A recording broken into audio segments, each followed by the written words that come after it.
Hello बच्चों, कैसे हो। चलो बेटा, आज हम करवाएंगे कूलम बल तथा वैद्युत क्षेत्र पर न्यूमेरिकल। ठीक है बेटा।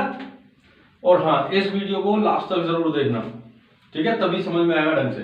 तो वो पहला एक क्वेश्चन है एनसीईआरटी बुक चैप्टर फर्स्ट का क्वेश्चन नंबर 1.6।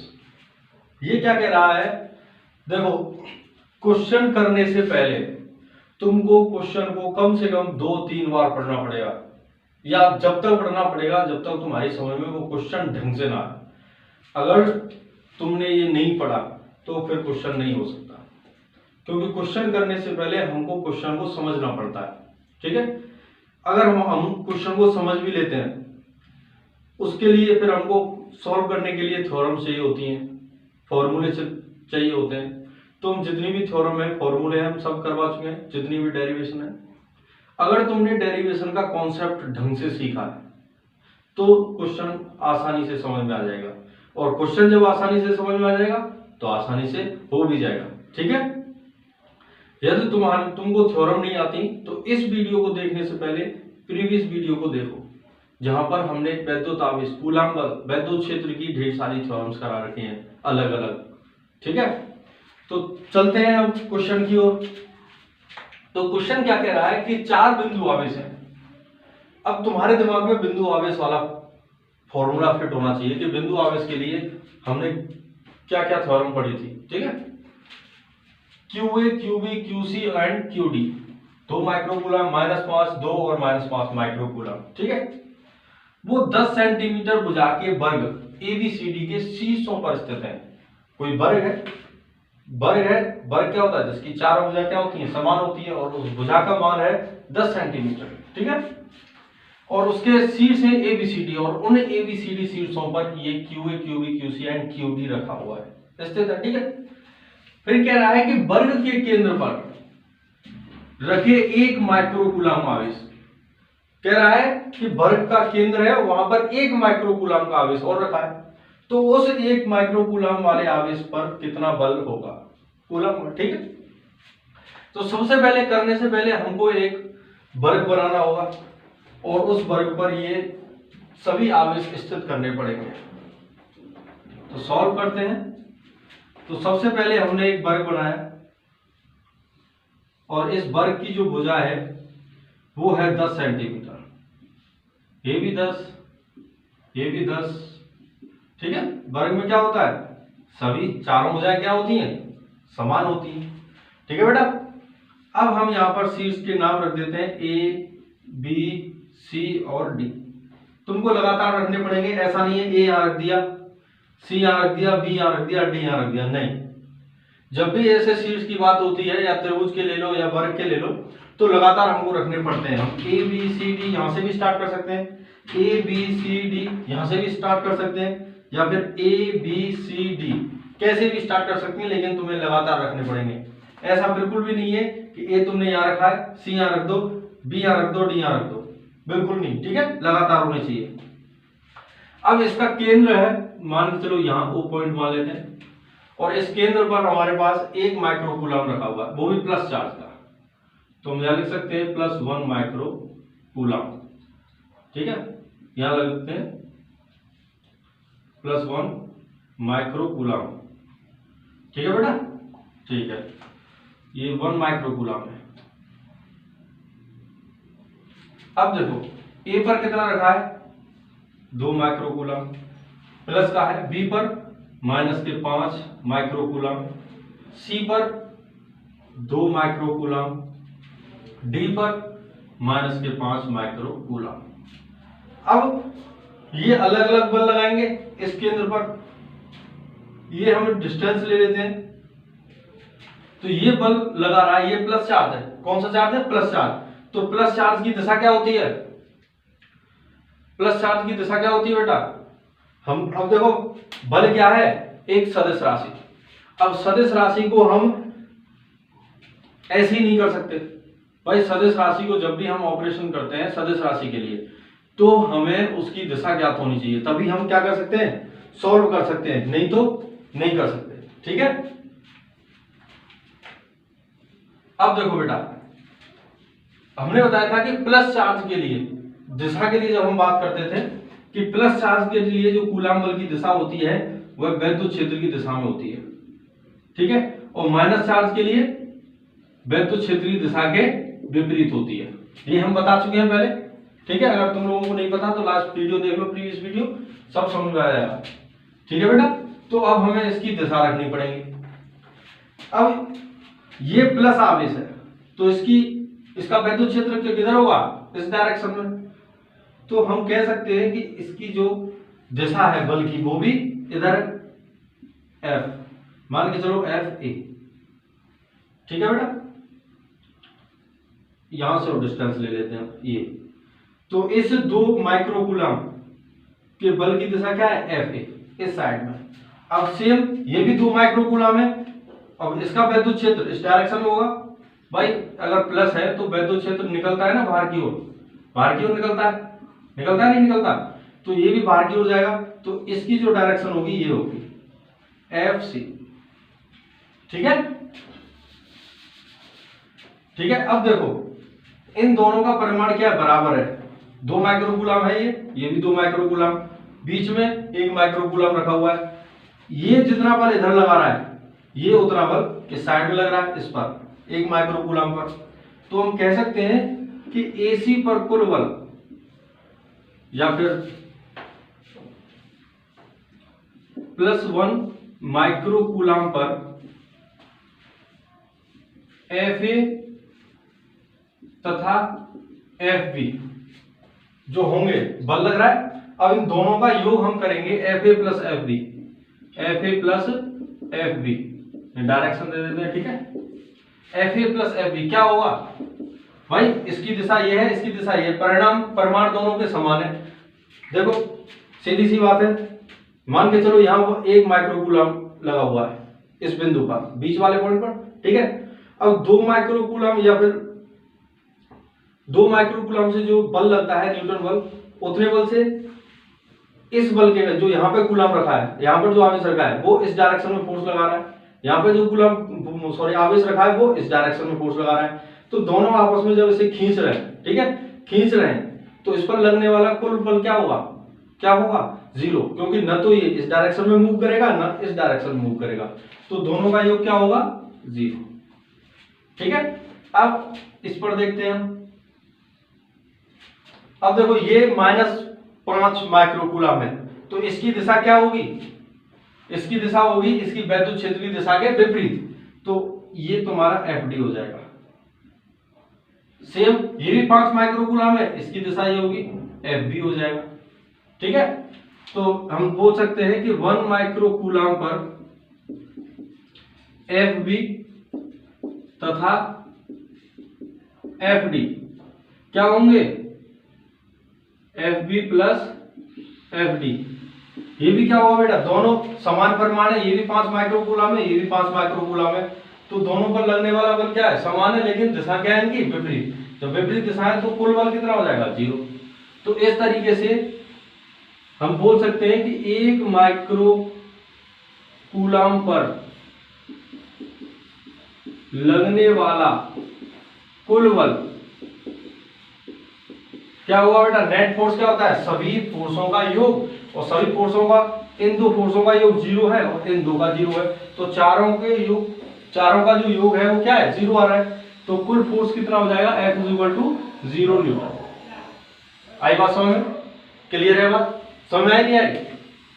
देखो सीधी सी बात है बेटा कि यहाँ पर 1 माइक्रोकूलम में ये जो दोनों आवेश हैं ये विपरीत फोर्स लगा रहे हैं, विपरीत बल लगा रहे हैं। परिमाण में समान है तो समान बल लगाएंगे, लेकिन दिशा कैसी है इनकी, विपरीत। ऐसे ही ये भी परिमाण में समान है, समान बल लगाएंगे लेकिन दिशा विपरीत है। तो इन पर कुल बल क्या होगा, 0। आई होप ये तुम्हें समझ में आया होगा। अगर समझ में नहीं आए तो कमेंट सेक्शन में जरूर लिखना, ठीक है। इसे नोट कर लो, हम आगे क्वेश्चन देखते हैं।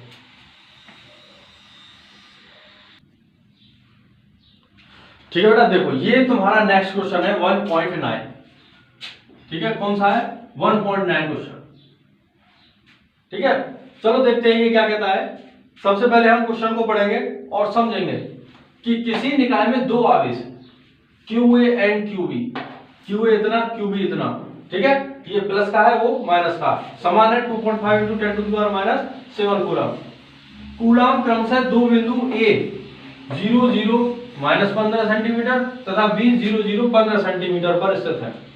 निकाय का कुल आवेश तथा वैद्युत द्विध्रुव आघूर्ण ज्ञात कीजिए। अब देखो, जब भी हमको ऐसी डायरेक्शन में कोई चीज दे रखी होती है, ठीक है, डायरेक्ट एक डिस्टेंस न देके तोड़ के रखता है 3 डायरेक्शन में, तो इसका मतलब वो उसकी जो डायरेक्शन है वो 3 दिशाओं में जाती है, एक्स डायरेक्शन, वाई डायरेक्शन और जेड डायरेक्शन। ठीक है, एक एक्स की दिशा में, वाई की दिशा में और जेड की दिशा में। जब भी तुमको ये चीज दे रखी, ठीक है, 3 में, तो यहां देख सकते हैं ए जो रखा हुआ है वो कहां रखा हुआ है। सबसे पहले तो हम 3 डायरेक्शन वाला बना लेंगे, ये एक्स, ये वाई और ये जेड। ठीक है, ये जो जेड डायरेक्शन है वो इस ऐसे है, हम बोर्ड पर नहीं बना सकते इसलिए हम इस तरीके से इसे लेते हैं। ठीक है, जेड डायरेक्शन क्या है, इस तरीके से। अब देखो, एक्स डायरेक्शन में क्या है, 0, ए बिंदु रखा है एक्स डायरेक्शन में 0, तो एक्स दिशा में ए का कोई महत्व नहीं। वाई डायरेक्शन में भी 0 है तो वाई दिशा में कोई महत्व नहीं। जेड डायरेक्शन में -15 सेंटीमीटर है, यदि ये जेड डायरेक्शन है तो -15 सेंटीमीटर दे रखा है, मतलब जेड डायरेक्शन में पीछे की ओर -15 सेंटीमीटर है। हम इसको ऐसे बना दें, ठीक है, लेकिन यहां पर दिक्कत हो जाएगी, तुम बोलोगे सर ये एक्स और वाई में आ रहा है, तुम समझो, फिर हम इसका दूसरा डायग्राम बनाएंगे। ये तुम्हारा प्लस में है, उधर जाएगा -15, ठीक है, और b +15 है, b भी x में 0 है और y में 0 है। b किस में, x में और y में 0 है, सिर्फ z डायरेक्शन में 15 सेंटीमीटर पर रखा हुआ है। तो इसका मतलब क्या है कि b यहां रखा हुआ है इस बिंदु से, ये तुम्हारे पास जो मूल बिंदु है ये यहां पर, यहां से 15 सेंटीमीटर दूर b रखा हुआ है प्लस में, और इधर से 15 सेंटीमीटर दूर a रखा हुआ है माइनस में। तो हम इसको एक लाइन में हम बना सकते हैं, एक लाइन में बना सकते हैं इस डायग्राम को इस तरीके से। ठीक है, ये इसका बिंदु हो गया, मूल बिंदु ए रखा हुआ है यहां पर, ये ए है और ये बी है। ठीक है, और यहां से इसकी जो लेंथ है वह कितनी है, 15 सेंटीमीटर, 15 सेंटीमीटर माइनस में है क्योंकि ये पीछे है, और ये आगे है, ये 15 सेंटीमीटर प्लस में है। ठीक है, तो हमने क्या डायरेक्शन इसकी बैक कर दी, तो यहां माइनस लगाने की आवश्यकता नहीं है। ठीक है, अब इन पर आवेश रखे हुए, QA पर रखा हुआ है 2.5 × 10⁻⁻7 कूलम, और B पर रखा हुआ है -2.5 × 10⁻⁻7 कूलम। ठीक है बेटा, अब देखो, अब क्या पूछ रहा है ये हमको, ये समझ में आ गया होगा। ठीक है, अब क्या पूछ रहा है कि निकाय का कुल आवेश ज्ञात कीजिए। निकाय का कुल आवेश, सबसे पहला पॉइंट है निकाय का कुल आवेश। तो निकाय का कुल आवेश क्या होगा भाई, ये परिमाण में क्या है, समान है, परंतु प्रकृति विपरीत है, ये प्लस का है, ये माइनस का है, दोनों को ऐड करेंगे क्या होगा, 0।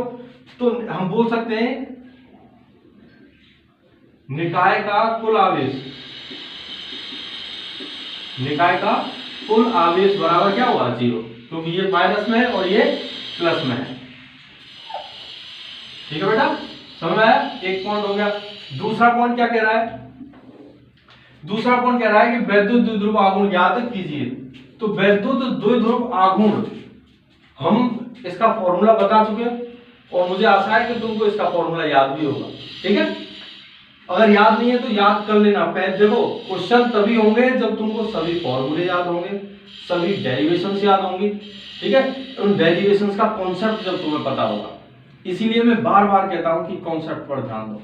ठीक है, तो वैद्युत द्विध्रुव आघूर्ण क्या होता है, देखो द्विध्रुव बन रहा है नहीं बन रहा द्विध्रुव, वही समान तथा विपरीत प्रकृति के आवेश रखे हुए हैं और डिस्टेंस दोनों की क्या है, बराबर है। हम ऐसे बनाते थे ना, ये L है और ये भी L है, बराबर है, L डिस्टेंस पर और समान आवेश है परिमाण में, और प्रकृति क्या है, विपरीत है। तो P = क्या होता था, 2QL। भाई द्विध्रुव आघूर्ण सदिश राशि है तो हमने डायरेक्शन लगा दी। ठीक है, 2QL, तो P = जो निकालेंगे 2 × सबसे पहले तो एल देख लेते हैं बेटा। एल कितनी है? 15 सेंटीमीटर। भाई एल एक दिशा लेते थे 15 सेंटीमीटर। इसको कन्वर्ट करेंगे कितना हो जाएगा? 0.15 मीटर। मीटर में लेंगे हम, ठीक है, क्योंकि हम एम की पद्धति चलती है। ठीक है बेटा। अब हम रखेंगे यहाँ पर P is equal to 2 into Q कितना है? Q एक लेंगे हम, कोई भी ले लेते हैं, लेकिन हम क्या करेंगे? माइनस इन पर ये माइनस नहीं लेंगे, ठीक है, किसी एक का परिमाण लेंगे। दिशा नहीं, वो नहीं लेंगे कि माइनस लेंगे कि प्लस, सिर्फ परिमाण लेंगे। परिमाण में कितना है? 2.5 into 10 to the power minus 7 into L कितनी है? 0.15। तो P is equal to multiply करेंगे 25 दूनी 50, एक अंक बाद 0 है तो 5 गुणा 10 की घात माइनस 7 इंटू 0.15।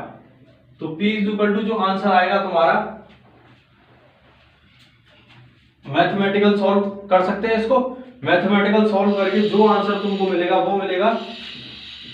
इसका मल्टीप्लाई इसमें करेंगे, कितना हो जाएगा?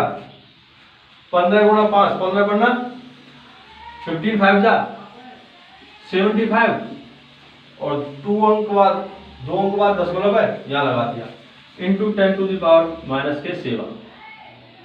ठीक है, और इसका मात्रा क्या होता है? Coulomb metre. कूलाम मीटर, ये तुम्हारा आंसर हो गया। ठीक है बेटा, ये तुम्हारा आंसर हो गया। ठीक है, इसको आंसर अगर मिलाना है, जैसे हमारी नोटबुक में आंसर कुछ इस तरीके से दे रखा है कि ये जो दशमलव यहाँ लगा हुआ है, ठीक है, इसको एक अंक बाद लगा दिया, 7.5 इंटू 10 टू द पावर यहाँ कर दिया -8 कूलाम मीटर। ठीक है, समझ में आया? गुड, नोट करो इसको, समझ में आ गया होगा, बहुत ही आसान सवाल था। ठीक है, ओके। अब हम कराते हैं नेक्स्ट क्वेश्चन। ठीक है बेटा, ये तुम्हारा है नेक्स्ट क्वेश्चन 1.24, और ये क्या कह रहा है इसे समझो, ध्यान से पढ़ते हैं कि दो बड़ी धातु की प्लेट हैं, क्या दे रखी है? प्लेट, चादर, एक दूसरे के समांतर एवं निकट है। समांतर है इस तरीके से, एक ये प्लेट हो गई, एक ये प्लेट हो गई, ऐसा नहीं है एक ऐसे और एक ऐसे, नहीं, समांतर। ठीक है, और बहुत निकट है। अब कितनी निकट है हमको नहीं पता, और बड़ी है, कितनी बड़ी है हमको नहीं पता, इसलिए हम बहुत बड़ी मानेंगे, बहुत बड़ी। ठीक है, इनके भीतरी फलकों पर प्लेटों के पृष्ठीय आवेश घनत्व के चिन्ह, पृष्ठीय आवेश घनत्व के चिन्ह विपरीत है। दैट मींस एक की ओर माइनस है और एक की ओर प्लस है। ठीक है, तथा इनका परिमाण किसका? पृष्ठीय आवेश घनत्व का 17 गुणा 10 की घात -22 कूलम पर मीटर स्क्वायर है। -22 कूलम पर मीटर स्क्वायर है। ठीक है, अब पूछ क्या रहा है? ए, पहली प्लेट के बाह्य क्षेत्र पर, बी, दूसरी प्लेट के बाह्य क्षेत्र पर, इस वाली के बाद, सी, प्लेटों के बीच विद्युत क्षेत्र ई का परिमाण ज्ञात कीजिए। कितना सिंपल क्वेश्चन है, सॉल्व करते हैं इसको, बहुत ही आसान और बोर्ड में पूछे जाने लायक है। ठीक है, चाहे वो कोई सा भी बोर्ड हो, यूपी बोर्ड हो, राजस्थान बोर्ड हो या सीबीएसई बोर्ड है। ठीक है, तो सबसे पहले जो ये कह रहा है क्वेश्चन, वो हम यहां कर लेते हैं। हमको सिग्मा दे रखा है, और सिग्मा है कि 17.0 गुणा 10 की घात -22 कूलम पर मीटर स्क्वायर, और ये दोनों प्लेटों के लिए बराबर है, पर इनके चिन्ह क्या है? विपरीत। तो दो प्लेट बनाते हैं जो समांतर है, ये प्लेट हमने बना ली, ये समांतर है और बहुत बड़ी है, निकट रखी हुई है, और इन दोनों प्लेटों के अंदर भीतरी फलकों पर आवेश है, तो पृष्ठीय आवेश इधर हम प्लस मान लेते हैं और इधर हम माइनस मान लेते हैं, क्योंकि इसके चिन्ह क्या है? विपरीत। क्लियर बात? ठीक है, इस पर भी, इसको हम मान लेते हैं प्लेट नंबर 1, इसको प्लेट नंबर 2, इस पर भी सिग्मा है और इस पर भी सिग्मा है। ठीक है, तो वैद्युत क्षेत्र निकालने के लिए, वैद्युत क्षेत्र क्या है? एक सदिश राशि है, तो जब भी हम वैद्युत क्षेत्र निकालते हैं या कोई भी सदिश राशि का परिमाण हम निकालते हैं, तो सबसे पहले उसकी दिशा हमको ज्ञात होनी चाहिए। यदि हमको दिशा ज्ञात नहीं होगी तो मेरे प्यारे बच्चों, हम कुछ नहीं कर पाएंगे, हम उसको गलत कर देंगे, उल्टा कर देंगे, उल्टा ही नहीं, पता नहीं कैसा कर देंगे, लेकिन गलत हो जाएगा। इसलिए जब भी हम किसी ऐसी राशि जो सदिश है उसका हम ऑपरेशन करते हैं या फिर उसको हम कैलकुलेट करते हैं, तो उसकी सबसे पहले आपको दिशा ज्ञात होनी आवश्यक होती है। क्लियर है बात? समझ में आ रही है? गुड। तो अब देखो इस प्लेट के कारण वैद्युत क्षेत्र की दिशा, तो ये वैद्युत क्षेत्र की दिशा चारों ओर निकालेगा ऐसे। भाई यहां पर आवेश है प्लस प्लस प्लस, तो इसकी वैद्युत क्षेत्र की दिशा इधर भी होगी और इधर भी होगी। होगी नहीं होगी? होगी। गुड। तो हम कह सकते हैं कि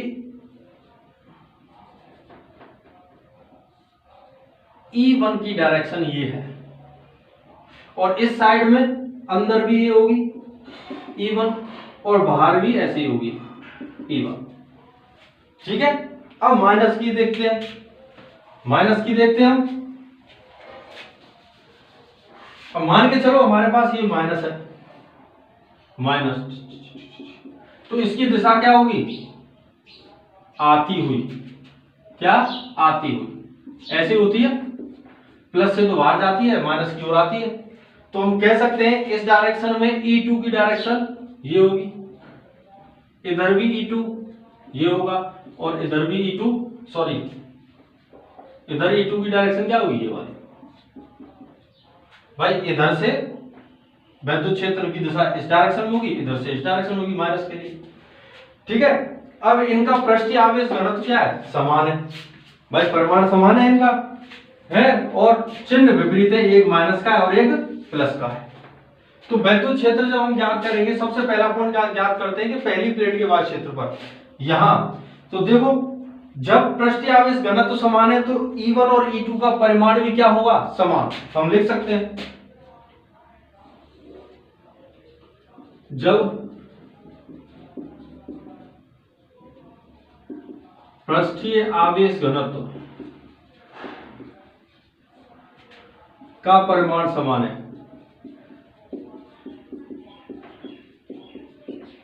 तो E1 बराबर क्या होगा? E2 परिमाण में E1 बराबर क्या होगा? E2। लेकिन इनकी डायरेक्शन क्या है? भाई विपरीत है, तो हम दोनों को ऐड करेंगे, E1 प्लस E2 कितना हो जाएगा? 0। 0 हो जाएगा ना, क्योंकि अगर देखो E1 और E2 परिमाण में समान है लेकिन डायरेक्शन क्या है? उल्टी है, तो एक माइनस में ले लेंगे, हम दोनों को ऐड करेंगे 0 आ जाएगा। ठीक है बेटा। तो हम इसको लिखने की बजाय हम डायरेक्ट यहां पर कर लेते हैं, क्योंकि हमारे पास स्पेस थोड़ा कम होगा। जो मैं मुंह से बोल रहा हूं वो अपने नोट्स में लिख लेना। ठीक है। तो पहली प्लेट पर ए पॉइंट जब हम निकालेंगे तो बाह्य क्षेत्र में E1 प्लस E2 कितना हो जाएगा? 0, क्योंकि डायरेक्शन क्या है? विपरीत है। ठीक है, लिख लेना है, डायरेक्शन विपरीत होने के कारण वैद्युत क्षेत्र का परिमाण समान तथा दिशा विपरीत होने के कारण बाह्य क्षेत्रों में वैद्युत क्षेत्र की तीव्रता 0 होगी। बी पॉइंट दूसरी प्लेट के बाह्य क्षेत्र पर, दूसरी प्लेट के साथ भी यही हो रहा है, दूसरी प्लेट के साथ यही हो रहा है, नहीं हो रहा? क्या हो रहा है कि परिमाण समान है, वैद्युत क्षेत्र की दिशा विपरीत है, तो E1 प्लस E2 कितना हो जाएगा? ये भी 0। ठीक है। अब सी पॉइंट देखते हैं। सी पॉइंट क्या कह रहा है? प्लेटों के बीच में वैद्युत क्षेत्र की तीव्रता। तो प्लेटों के बीच में वैद्युत क्षेत्र की तीव्रता की दिशा क्या है? समान, एक जैसी। तो E जो होगा वो क्या होगा?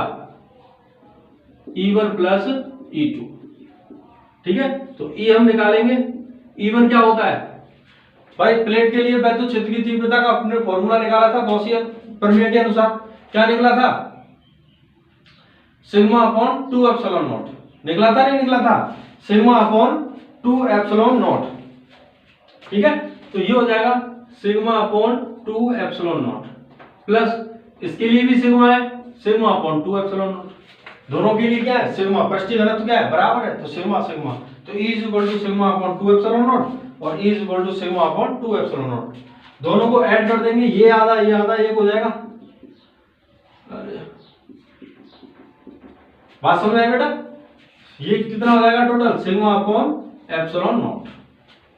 ठीक है, sigma upon epsilon not. Good. अब इसका हमको परिमाण निकालना है, तो E इज इक्वल टू क्या होगा? सिग्मा की वैल्यू कितनी थी? ये कहां है? 17 गुणा 10 की घात माइनस के 22 अपॉन में एप्सिलॉन नॉट की वैल्यू क्या होती है? हाँ शाबाश, 8.86 इंटू 10⁻⁻12 यही होती है नहीं होती? ठीक है, 5 4 समथिंग होती है तो हम 8.86 ले लेते हैं। तो जब इसका हम मैथमेटिकल कैलकुलेशन करेंगे तो जो हमारे पास निकल के आएगा वैद्युत क्षेत्र की तीव्रता E इज इक्वल टू, ये निकल के आएगी 1.92 इंटू 10⁻⁻10 न्यूटन पर कूलम। ठीक है, न्यूटन पर कूलम। ये तुम्हारा फाइनल आंसर होगा। क्लियर है बात? समझ में आया होगा? गुड। अब हम कराते हैं नेक्स्ट क्वेश्चन।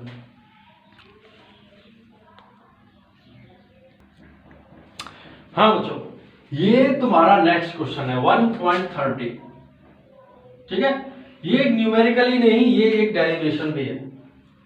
जो तुमको डेरिवेशन पूछी जा सकती है वो इसी प्रकार से पूछी जाएगी कि गॉस नियम का उपयोग किए बिना, जो गॉस लॉ है, गॉस की प्रमेय, उसका उपयोग नहीं करना। गॉस की प्रमेय क्या कहती है कि flux is equal to q upon epsilon naught. That means किसी भी हम गॉसियन पृष्ठ के अंदर फ्लक्स देखते हैं, किसी गॉसियन पृष्ठ पर फ्लक्स देखते हैं, तो वह फ्लक्स उस गॉसियन पृष्ठ के अंदर कुल आवेश का 1/ε0 गुना होती है। क्लियर बात? इस प्रमेय का हमको उपयोग नहीं करना है। उपयोग किए बिना एक समान रैखिक आवेश घनत्व लैम्डा, रैखिक आवेश घनत्व मतलब एक लंबा तार है, उस पर रैखिक आवेश घनत्व पूरा एक समान आवेश क्या वितरित है। ठीक है, एक लंबे तार के कारण वैद्युत क्षेत्र के लिए सूत्र स्थापित कीजिए। तो देखो, हम सूत्र जो हम पहले निकाल चुके थे वो क्या था, 1/λ 2πr∈0। यही था। चाहे हम इसको इस तरीके से भी लिख सकते हैं, 1/2πλ और 2πε0 और λ/r, इस तरीके से भी लिख सकते हैं। ये वाला हमारा सूत्र था जो निकला था गॉस की प्रमेय से। ठीक है, तो यही सूत्र हमको बिना गॉस की प्रमेय के यूज किए बिना ही निकालना है। चलो निकालते हैं। वैसे हम एक बार तुमको ये बता चुके हैं, एक रिंग के कारण एक रिंग थी गोल गोल, ठीक है, उसके कारण हम वैद्युत क्षेत्र की तीव्रता निकाले थे बिना गॉस की प्रमेय के प्रयोग किए। ठीक है, तो सेम इसी प्रकार ये भी निकलेगा। तो सबसे पहले हम क्या करेंगे, एक लंबा तार लेंगे, एक लंबा तार हम लेंगे। भाई लंबा तार है, कितना लंबा है पता नहीं, बहुत लंबा, बहुत ज्यादा लंबा है। लंबा तार ले लिया, ये प्लेट नहीं है, ये तार है। ठीक है, कहीं इसको प्लेट समझने लग जाए। ठीक है बेटा, ये तार है और इस पर आवेश है। मैं प्लस ले रहा हूं तो माइनस भी ले सकते हो, कोई दिक्कत नहीं है। ठीक है, बस उसकी डायरेक्शन चेंज होगी, बाकी तो सब वही रहेगा। और इसके सेंटर से मान के चलो यहाँ r डिस्टेंस दूरी पर यहाँ पर कोई पॉइंट है P, और इस P पॉइंट पर हमको वैद्युत क्षेत्र की तीव्रता ज्ञात करनी है। ठीक है, तो देखो इसके लिए जब भी कोई रैखिक आवेश घनत्व होता है तो सबसे पहले हम क्या करते हैं, एक छोटा सूक्ष्म अवयव लेते हैं। तो हमने मान के चलो यहां से यहां तक जो लेंथ है वो हमने मान ली x मान ली, और हमने एक सूक्ष्म एलिमेंट लिया ये वाला, इसकी जो लेंथ है वो हमने मान ली dx, और ये तुम्हारे पास ये थीटा, कौन ले लिया हमने, थीटा। ठीक है, अब इस सूक्ष्म अवयव के कारण P बिंदु पर वैद्युत क्षेत्र की तीव्रता की जो डायरेक्शन होगी वो कैसी होगी, ये वाली। इसको जब हम आगे बढ़ाएंगे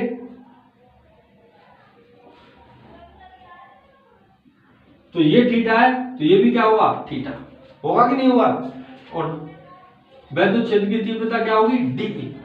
सेम, अब ये किसी एंगल के साथ लग रही है नहीं लग रही, तो ये दो कंपोनेंट बनाएगी नहीं बनाएगी, दो कंपोनेंट बनाएगी, एक x डायरेक्शन में और एक y डायरेक्शन में। मान के चलो ये बनाया इसने और ये बनाया, ये हो जाएगा dE cos थीटा और ये हो जाएगा dE sin थीटा। ठीक है, अब ऐसे ही हम यहां पे ले लें सेम dx। ठीक है, इससे डिस्टेंस लेंगे, ये भी थीटा होगा क्योंकि यहां से यहां तक डिस्टेंस समान है, तो यहां से यहां तक डिस्टेंस समान है, ये दोनों की डिस्टेंस समान है, तो थीटा भी क्या होगा, समान होगा। ठीक है, और इसकी जो डायरेक्शन होगी वो ये होगी dE। अब ये भी क्या बनाएगा, दो कंपोनेंट बनाएगा क्योंकि ये भी थीटा होगा, ऊपर बनेगा, यहां बनेगा dE sin थीटा और ये बनेगा D cos theta, D cos theta. Clear है बात? अब तुम देखो कि हमने दो अवयव लिए समान डिस्टेंस पर, तो दोनों थीटा कोण बना रहे हैं, थीटा कोण बना रहे हैं, दोनों ही दो कंपोनेंट बना रहे हैं, एक एक्स डायरेक्शन में एक वाई डायरेक्शन में, मतलब डी कॉस थीटा और डी साइन थीटा। पर हम यहां देखने से हमको पता चल रहा है कि डी साइन थीटा और डी साइन थीटा दोनों परिमाण में समान है, परंतु उनकी दिशा क्या है, विपरीत, तो वो आपस में कैंसिल आउट हो रहे हैं, कट रहे हैं। तो इन दो पॉइंट की वजह से सिर्फ वैद्युत क्षेत्र की तीव्रता डी कॉस थीटा पर निर्भर करेगी नहीं करेगी। ऐसे ही सूक्ष्म अवयव हम यहाँ ले, इधर उधर हर जगह ले, छोटे छोटे अवयव, और सबको ऐड कर दे, तो सबके सूक्ष्म अवयव ही डी कॉस थीटा पर निर्भर, वैद्युत क्षेत्र की तीव्रता सूक्ष्म अवयव के कारण डी कॉस थीटा पर ही निर्भर करेगी। ठीक है, सबका डी कॉस थीटा बनेगा, सॉरी डी कॉस थीटा, और सबके डी कॉस थीटा को हम क्या कर देंगे, ऐड कर देंगे, और ऐड कर देंगे तो हमको कुल वैद्युत क्षेत्र की तीव्रता निकल आएगी, क्योंकि प्रत्येक के लिए डी कॉस थीटा कट जाएगा, क्योंकि जब यहां जैसे मान के चलो हमने यहां लिया है, ऐसे यहां लिया है, इसके लिए D cos theta, D sine theta cancel out हो गया। ऐसे ही अगर हम यहां ले छोटा अवयव सूक्ष्म यहां ले लिया, ऐसे ही फिर हमको यहां लेंगे तो इसके कारण D sine theta cancel out हो जाएगा, होगा कि नहीं? फिर भी वैद्युत क्षेत्र की तीव्रता किसके कारण होगी, डी कॉस थीटा के कारण। ठीक है, क्लियर है बात? यहां तक समझ में आया? ठीक है बेटा, ठीक है। बिंदु आवेश, अब देखो ये बिंदु आवेश हो गया। अब इसके लिए हम फॉर्मूला लगाएंगे कि जो डी होगा, डी जो निकलेगा वो कितना निकलेगा, 1/4πε0, और डी क्यू अपॉन में आर मतलब ये डिस्टेंस, और ये डिस्टेंस ये आर है, ये एक्स है, इसको हम जेड मान लेते हैं। ठीक है, जेड स्क्वायर। ठीक है, क्योंकि ये जो हमने बहुत सूक्ष्म अवयव लिया है, तो इसका आवेश भी हम क्या ले लेंगे, डी क्यू, जो कि एक पॉइंट आवेश, बिंदु आवेश की तरह कार्य करेगा। ठीक है बेटा, यहां तक समझ में आया? क्लियर बात? गुड। अब देखो इसका डी कॉस थीटा सिर्फ और सिर्फ उत्तरदायी होगा वैद्युत क्षेत्र की तीव्रता के लिए। कौन सा होगा, डी कॉस थीटा। तो अगर हम पूरी वैद्युत क्षेत्र की तीव्रता निकालें, पूरे तार के कारण वैद्युत क्षेत्र की तीव्रता मान के चलो ई निकाल लें। क्या निकाली, इसको समीकरण नंबर फर्स्ट मान लेते हैं। ठीक है, वैद्युत क्षेत्र की तीव्रता क्या होगी, ई। तो हम क्या करेंगे, सभी डी कॉस थीटा को जोड़ देंगे, डी कॉस थीटा को क्या कर देंगे, जोड़ देंगे। आई बात समझ में? और सभी डी कॉस थीटा को जोड़ेंगे तो हमको ई निकल के आ जाएगा, ई निकल के आ जाएगा। ठीक है, अब देखो बेटा,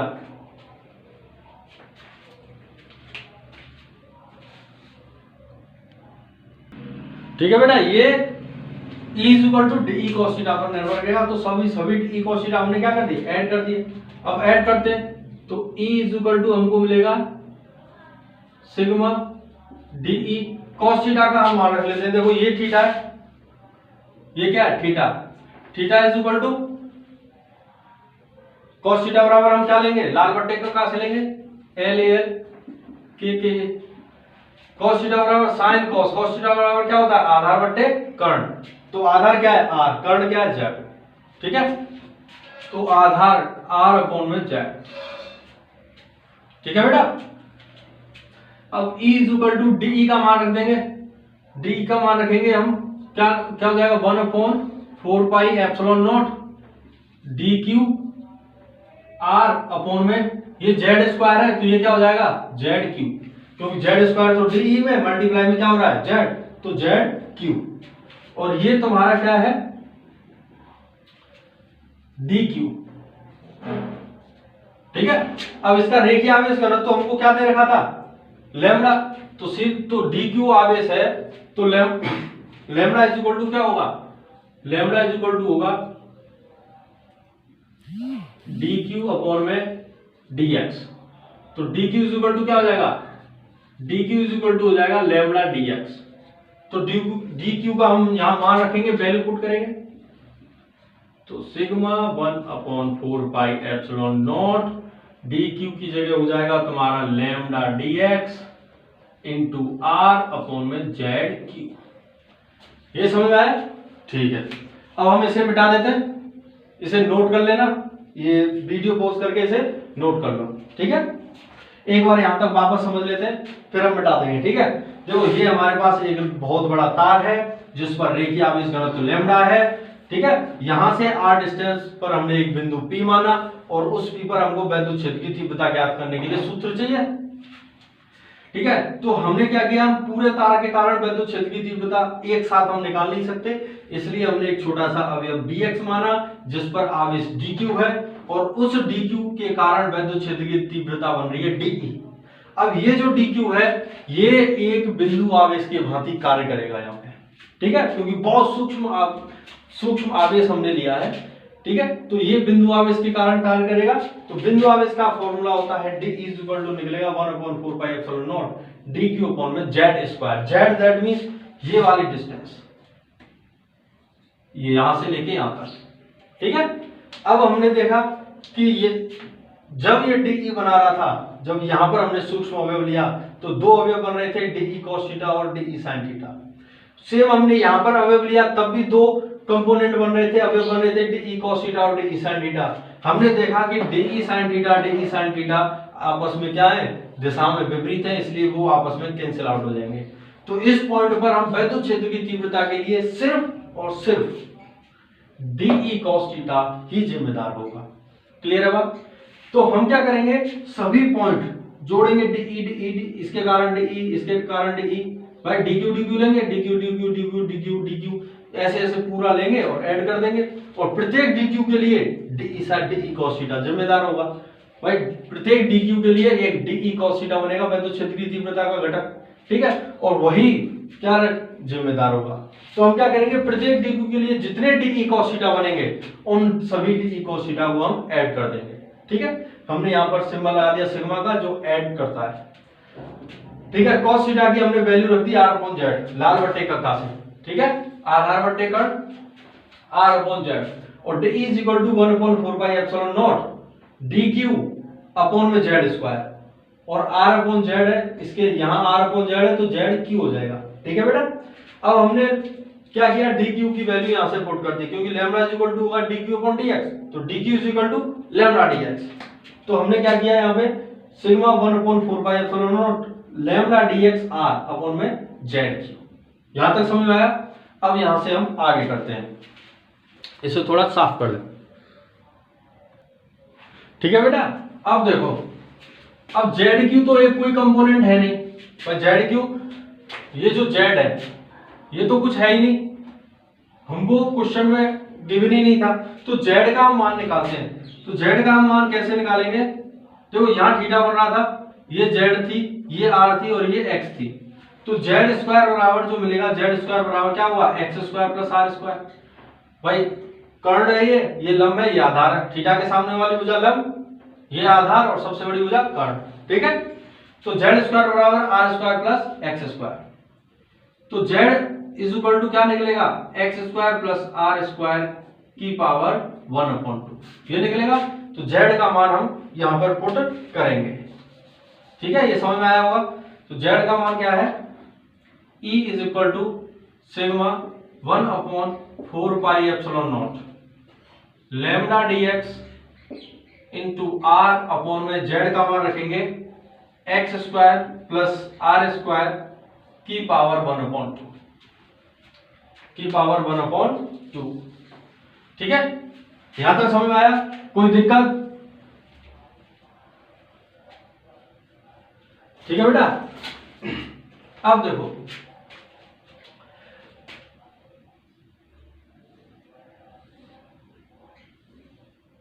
थीटा, जेड, एक्स और आर। तो देखो बेटा, x अपॉन आर लंब बट्टे आधार LAL बट्टे KKA। लंब बट्टे आधार किसके बराबर होता है, लंब बट्टे आधार साइन कॉस टेन, लंब बट्टे आधार टेन के बराबर होता है, तो टेन थीटा। हम यहां पर कर सकते हैं कि x upon r = tan theta, ठीक है।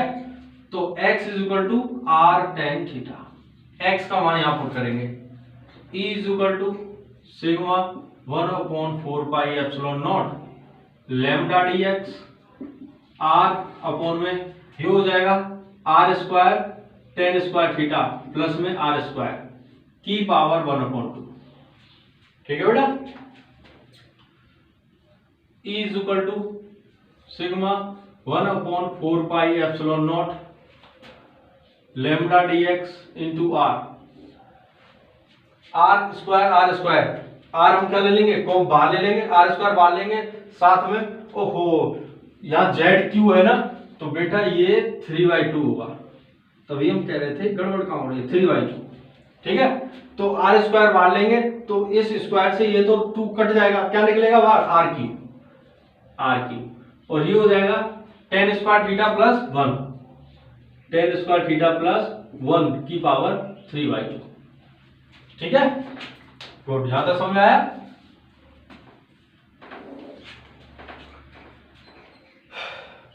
ठीक है बेटा, अब देखो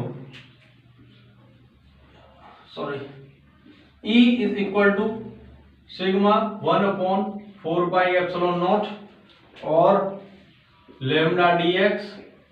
अब इस r से ये r Q, r square time जाएगा तो r स्क्वायर, और ये हो जाएगा tan स्क्वायर थीटा प्लस 1, क्या होगा, tan स्क्वायर थीटा प्लस 1 होता है sec स्क्वायर थीटा, तो sec स्क्वायर थीटा की पावर 3/2।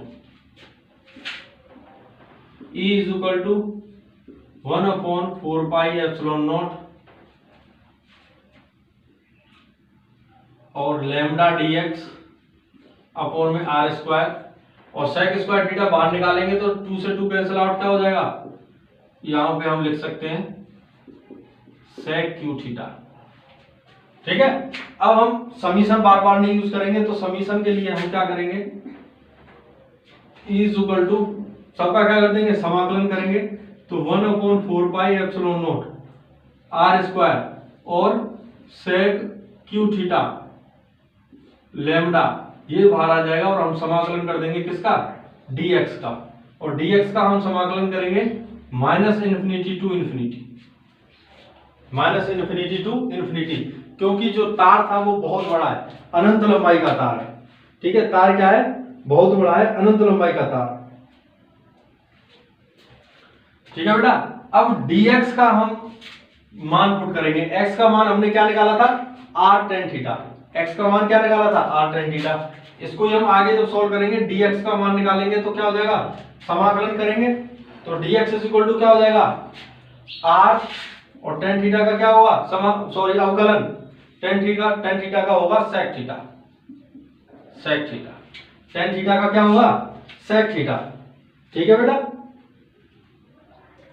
सॉरी tan थीटा का होता है sec स्क्वायर थीटा, ठीक है, tan थीटा का अवकलन होगा r sec स्क्वायर थीटा, तो यहाँ पे dx की जगह हम पुट कर सकते हैं r sec स्क्वायर थीटा। ठीक है, sec स्क्वायर थीटा,